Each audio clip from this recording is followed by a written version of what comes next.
असहाबे कहफ जब हज़रत ईसा अलैहिस्सलाम को अल्लाह करीम ने चौथे आसमान पे बुला लिया ना, तो दिकियानूस नाम का एक बादशाह हुआ बनी इसराइल के अंदर, बड़ा जालिम था।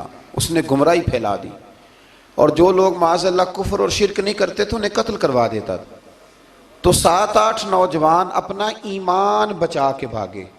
ओहो हो अल्लाह अकबर, सारी दुनिया माल बचा के भागती, वो 7-8 नौजवान अपना ईमान बचा के भागे कि ये हमें कहीं कुफर की तरफ ना लौटा दे। तो जाके एक गार के अंदर चले गए, तो एक कुत्ता भी उनके साथ हो गया। उन्हें कुत्ते को बड़े रोड़े मारे कि ये अगर भौंकेगा, आवाज़ निकालेगा तो हम पकड़े जाएंगे, हमने तो छुपना है। पर उसको ना वलियों से प्यार हो गया था। उसने कहा भगाओ जितना मर्जी मुझे, फितरत मेरी है कि मैं भौंकता हूँ, पर जब अल्लाह के वली हों तो फिर मैं अदब करता हूँ। ये कुरानी वाक़या। अच्छा, ये ऐन वो वाक़या है कुरान मजीद का कि जो बहुत सारी चीज़ों पर वैसे ही नास है और बहुत सारी ज़ुबानें वैसे ही गुंग हो जाती। तो वो 6-7 लोग थे, वो चले गए गार के अंदर, जाकर उन्होंने पनाह ले ली। बादशाह को पता चल गया कि गार के अंदर है। अच्छा, अल्लाह की कुदरत, जैसे ही दाखिल हुए इन्हें नींद आ गई, ये सो गए। और कुरान मजीद कहता है, कुरान मजीद के ये लफ्ज़ हैं कि कुत्ता गार के मुंह पर बाजू फैला के बैठ गया, गोया अपने मालिकों की खिदमत कर रहा है। अब मियाँ साहब की एक बात कर लें दरमियान में। मियाँ साहब फरमाते हैं, जिन्हां तना विच इश्क न रचिया, कुत्ते होना थी चंगे, और चलो मालिक देकर राखी कर दे, साबर भूखे नंगे। ये देखो ना कि इतना तो उनके अंदर भी कमाल है। अपने ना दोनों बाजू फैला के, कुत्ता भी गार पे बैठ गया। इनको नींद आ गई। बादशाह ने पता कराया, कहाँ भाग के गए? तो कहा वो गार के अंदर है। बादशाह कहने लगा कि इनकी सजा ये है कि एक दीवार चुन दो गार के मुंह में, गार कोई बंद कर दो।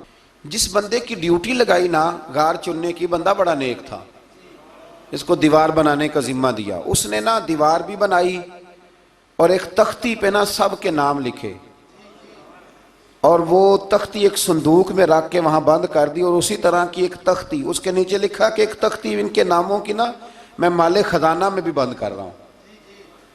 अल्लाह तबारक व तआला की कुदरत के 300 साल तक सोए रहे। 300 साल के बाद इस तरह हुआ कि हुकूमतें बदल गईं। बैदरूस नाम का एक बादशाह आ गया, वो बड़ा नेक दिल था। उसने हर तरफ हज़रत ईसा अलैहिस्सलाम की शरीयत का फिर से नारा बुलंद किया। अब ना कुछ लोग ऐसे थे जो मुनकर हो गए थे कि मरने के बाद दोबारा कैसे उठेंगे। बादशाह एक दिन उजरे में गया, जाके दुआ मांगी, या अल्लाह कोई ऐसी बात दिखा जिससे लोगों का ईमान पक्का हो जाए। इस तरह के भी बादशाह हुआ करते थे। तो रब करीम ने कहा, मैंने तो पहले एक राज छुपा के रखा हुआ है, खोल देते हैं। उसने दुआ मांगी और इधर क्या मामला हुआ, एक चरवाहा बकरियां चराने वाला वहां से गुजरा। उसने सोचा ये दीवार है, अगर इसका मुंह खोल लूं ना कभी, तो मेरी बकरियां यहाँ थोड़ा सा धूप के अंदर सस्ता लिया करेंगी। उस चरवाहे ने क्या किया कि उसने वो दीवार गिराई ताकि मेरी बकरियां अंदर जाया करें। वो दीवार गिराई तो उसने अंदर 6-7 लोग सोए हुए देखे और कुत्ता भी सोया हुआ देखा। अल्लाह तबारक व तआला अपनी कुदरत से, अपने फजल से उनकी करवटें भी बदलता रहा। अपनी कुदरत से एक तरफ इंसान पड़ा रहे ना तो आज़ा गल जाते हैं, उनकी करवटें भी बदली जाती, मुनासिब रोशनी भी दी जाती और आरत भी। उसने दीवार गिराई तो उनकी आंख खुल गई। एक दूसरे से कहने लगे, आज तो बड़ी गहरी नींद सोए हैं यार, आज तो लंबी नींद पूरी कर ली, चलो भूख बड़ी लगी है, एक दोस्त को भेजो। ये सारा वाक़या कुरान मजीद में मौजूद है, मैं अपने लफ्ज़ों में बयान कर रहा हूँ। जाओ एक दोस्त को भेजो बाजार से ना खाना ले आए, पैसे वही 300 साल पुरानी करेंसी। वो जब नान भाई की दुकान पे गया ना सामान लेने, उसको पैसे दिए तो नान भाई ने हाथ पकड़ लिया, कहने लगा, मियाँ तू किधर से आया, ये कौन से पैसे? उसने कहा, पैसे काहे के, मैं भी सोच रहा हूँ कि हालात बदले बदले हैं, सारे हजरत ईसा का कलमा पढ़ रहे हैं, माहौल और है। उसने कहा, तेरे हाथ कोई खजाना लग गया है। ये तो हम नाम सुनते थे कि यहाँ कोई दिकियानूस नाम का बादशाह है, कोई खजाना, बता कहाँ से लिए। शोर हुआ, हाकिम शहर तक खबर पहुंची, बादशाह तक पहुंची। उसने बताया कि भाई हम तो दिकियानूस के डर से भागे हैं, कल भागे हैं या आज सवेरे, इतना ज्यादा हमें पता नहीं, कल या आज सवेरे बस ना। इतना सा हमें याद है कि हम गए थे, बहरहाल लोग जमा हो गए, इकट्ठे हो गए, गार तक पहुंचे।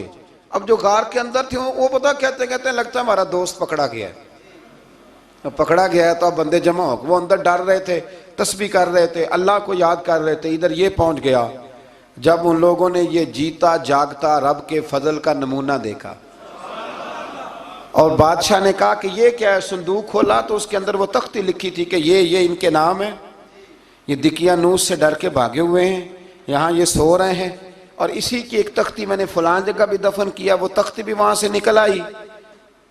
अब सब लोगों की आंखों में आंसू आए और सब कहने लगे ला इलाहा इल्लल्लाह, ला इलाहा इल्लल्लाह, ला इलाहा इल्लल्लाह। सब कहने लगे इन्नल्लाह अला कुल्लि शैइन कदीर।